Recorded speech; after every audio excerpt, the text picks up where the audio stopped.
Hey everybody, you are watching Little Big Chat series, which features conversations with influential leaders on the power of mentorship. I'm Artis Stevens. I am CEO of Big Brothers, Big Sisters of America. In honor of Mental Health Awareness Month, I am excited to introduce y'all to New York Jets defensive tackle, Soloman Thomas. Artis, what's going what's on? up, I'm my good. man? How How you about doing? yourself? It's great I'm to see doing you well, as man. It's good to see you, brother. Yeah. So for all of you who are watching right now, here's the story. So Soloman, of course, is an exceptional athlete on the field, but off the field, he's a dedicated mental health advocate, supporting for the rights of mental health, particularly young people of color. Mental health is a cause that hits close to home for Soloman. His personal experience inspired him to launch his own foundation, the Defensive Line, which is about a mission to end the epidemic of youth suicide. We're so excited to have him on. He is hoping to transform the way we connect and communicate about mental health. And this conversation is going to be really powerful and important, particularly as Big Brothers, Big Sisters this month launches a new initiative around mental health called Teen Changing Minds. And this in collaboration with our founding partner, Harris, as well as Futures Without Violence and the National Council for Mental Health Wellbeing. So we are excited to be in this partnership. We're excited to be able to tell this story. And most importantly, we're excited to talk to Soloman today. And we're going to start off, Soloman, with a question just about your background. So I would love to just know a little bit more about your personal background, what's inspired you here over the past few years, and talk a little bit about that story around mental health challenges and your story and why you're so engaged. Definitely, yeah. And invested in this my work. story of getting into mental health, it's not like, it's one that hurts, because I lost my sister to suicide in 2018, and it's one that's hard. And it's one that I wish that I went through without having to lost someone to get into this work. I wish that I learned about this stuff without losing my sister. I wish that this was work that I could just get into, just learning about mental health, learning about how to take care of it, learning about the science of it and all that behind it. But my journey started off in 2018 when I lost my sister Ella to suicide. It wasn't a world I was used to. It wasn't a world I knew much about. I kind of grew up, with the old mentality of be a man or tough through it or throw mud on it. Like that was kind of my mentality to get through things. And because that's what had worked for me. I went through life, thinking that if I just worked hard and put my head down and pushed through, everything would be okay. Because that's how it did work. And then, my whole world switched when I started not to be okay. And I started struggling after my sister died by suicide. We were thrown into this world of mental health, and it was so different. And it was a taboo thing to talk about. People didn't talk about suicide. People didn't talk about mental health. And to get through my sister's death was really hard because I didn't know who to talk to. My family we didn't know who to talk to. It wasn't something that was just open and accepted at the time. So learning about it was tough because we had to go through the stigma to learn about it. We had to go through feeling alone and feeling like we were the only ones going through what we were going through, and that was tough. It took pain. It took going through grief, and through that I went through my own struggles. I was going through a very depressed time. Like I said, I didn't know how to move forward. And through that, I went to dark places, and I had to get through that. To get through these dark places, I reached new lows, and through those lows, I was able to get back up, but I got back up through people like John Lynch, who asked me, hey, Soloman, do you need help? And through that, I finally got help. I started going to therapy. I started learning how to manage my grief. I learned how to, deal with my emotions, my depression, with all that and carrying it with me, and learning how to address it and be more aware of it.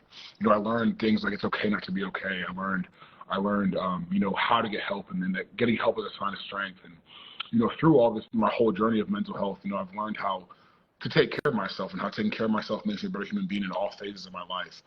So my journey's been a traumatic one. It's been a tragic one, but it also has been an uplifting one. Through all my pains and struggles, through the death of my sister, I've been able to gain hope because I get to do this work with people like you, Artis. I get to do work with people like my foundation. And I get to learn so much about the world and how much we're all dealing with mental health and how it affects us all and how important it is for all of us to address it and to be able to talk about it, be transparent and to be vulnerable, because we're all going to go through it at some point in our life. So it's so important for us to be able to talk about it and feel human. And that's why I'm here, and that's why I'm continuing my journey with mental health. Yeah, well, Solomon, let me just say that, first of all, just so appreciate your vulnerability, right? And your transparency about how you talk about that, because that's so important for people that's watching, for what the work we do. And I know what we've been talking about in terms of young people feeling like they don't have to be so guarded about this, that we're all facing this, that we all go through challenges, that we're all trying to deal, and we all need each other and we need support. And you said something that just like resonated with me, and this idea about this idea of being a man, right? That hey, being a man, the perception, and I know what you're talking about, even growing up in the community, that it wasn't like embraced for you to talk about things that were related to mental health. And even when we look at research, right, you know, the studies show that like half of all chronic mental health challenges begin at age 14, and it takes over 10 years on average for most people to get access and help. And that's particularly true for Black, Indigenous, and other young men of color, right? This is the thing that we talked a lot about, young men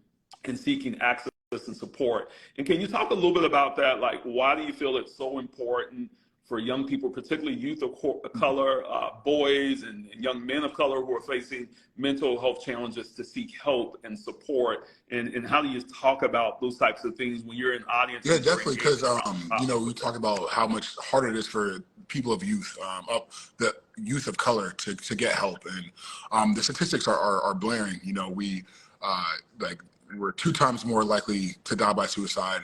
We are 2 times more likely to be affected by mental health, but 3 times less likely to go get help. And there's stigmas in our community, you know, especially on the community of color, because we've had to be strong for so long. We've had to put on this like face, like, hey, we can't be weak. We've been playing from behind for so long.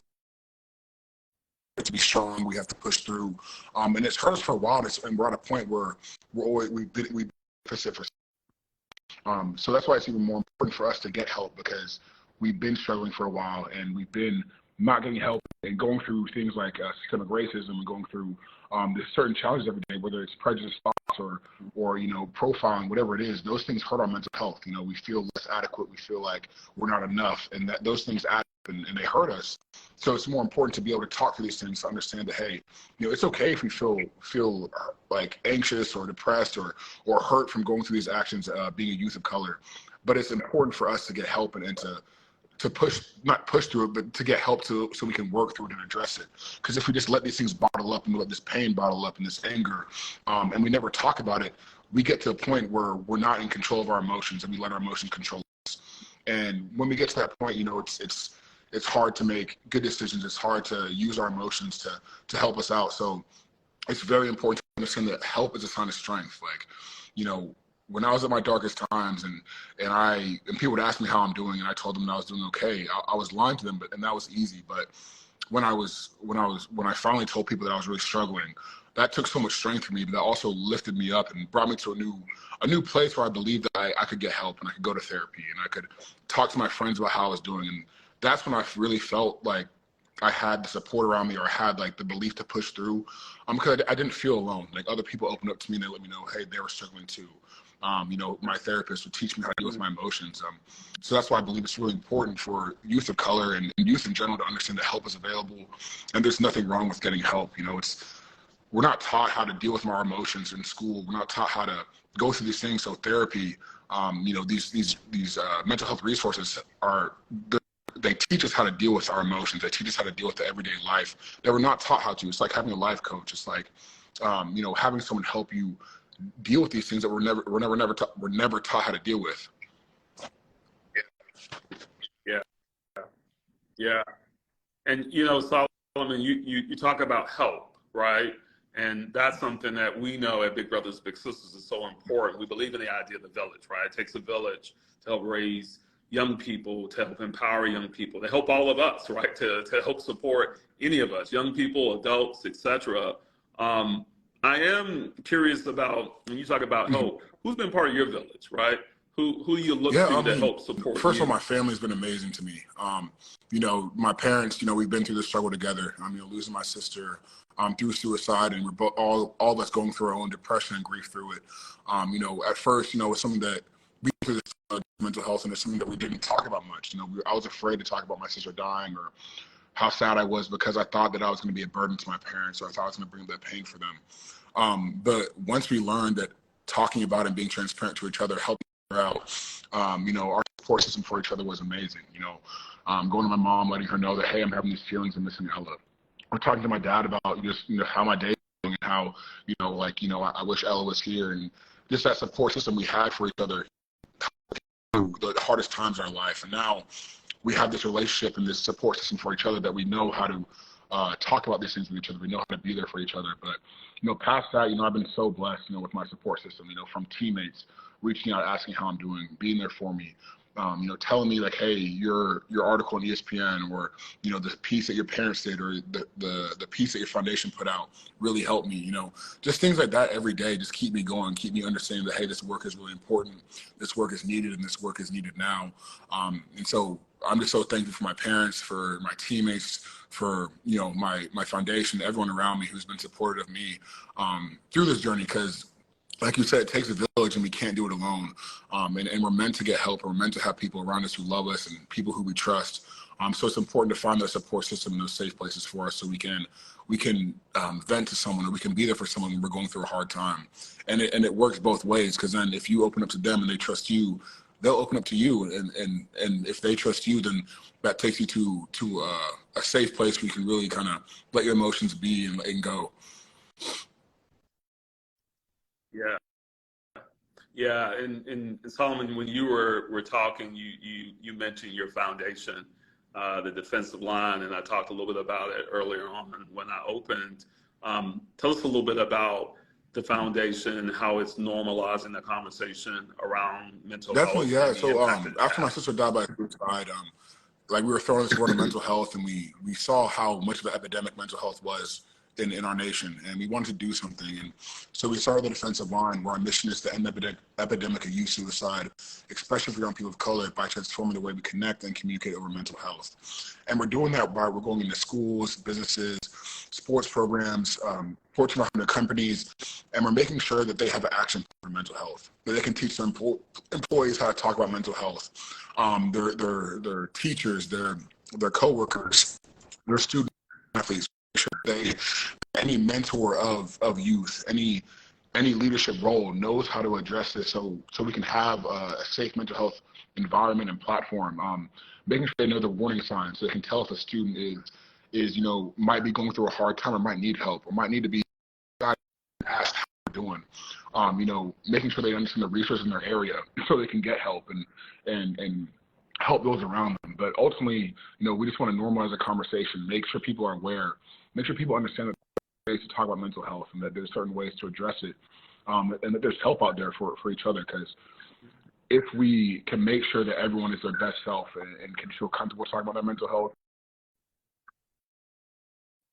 and how you're really doing, can help so many people that you don't even know, or just making sure that your students or your student athletes or your coworkers know that there's a safe place available can really save someone's life. And so that's what we're trying to do every day. And we're just getting started. Yeah, and someone who is listening today, Solomon, if a young person or anyone who is struggling with their mental health, tell us a little bit about the Yeah, advice I would just you let would them give know that, them. hey, keep pushing through the storm you're going through. I would let them know, hey, it's okay not to be okay. It's okay to feel however you're feeling. We're not always supposed to feel good or feel great in this life. Life's not only about the good times; it's about the ups and downs. It's about the hard times, the adversity you go through. Like it's about feeling that, and knowing you always don't have to feel great going through that. We live in this social media driven world where everything is always a highlight or the best time of your life, and that's not real. So it's important to know that, hey, whatever you're going through, you're going to get through it. It's important to address and be aware of your feelings and to honor your feelings, because you're feeling them for a reason. But, you know, you address them, search through them, understand help is available, but keep pushing through whatever you're going through, because, you know, there is light through the tunnel that you're going through, and there's more here for you. You're needed here. We want you to stay, and you're meant for this world. So that's what I'll tell them. Yeah, man, I so appreciate you, man, and I appreciate your realness, brother. I will tell you, your story is inspiring, and it's inspiring a lot of people, and it's helping a lot of young people. Thank you for being on, you know, Little Big Chat to share your story, share your personal journey, to share your inspiration and the work that your foundation's doing, and being a partner and ambassador with Big Brothers Big Sisters. You know, right now we got 30,000 kids. 30,000 kids on our waiting list, and they are waiting for bigs, mentors, supporters, people to be friends, right? And they're not looking for people to be perfect, right? Because none of us are. They're just looking for people to be present, right? And the way that you talked about, you know, your journey today is the idea of what we need much more in young people's lives. People who are intended and who are focused, who are targeted just to be authentic and to be real, because that's what young people are looking for today. So if there's anybody out there that's listening, that wants to volunteer, that wants to get engaged, that wants to make this kind of impact and inspire a young person's life, please go to our website at bbbs.org. Again, that's bbbs.org to find a local Big Brothers Big Sisters by you, or to get involved just in general with Big Brothers Big Sisters. But again, Soloman, thank you so much for your time. Appreciate you, man. Yes, sir. Thank you, Artis. Thank you for everything you and Big Brothers Big Sisters do for this world. It's amazing.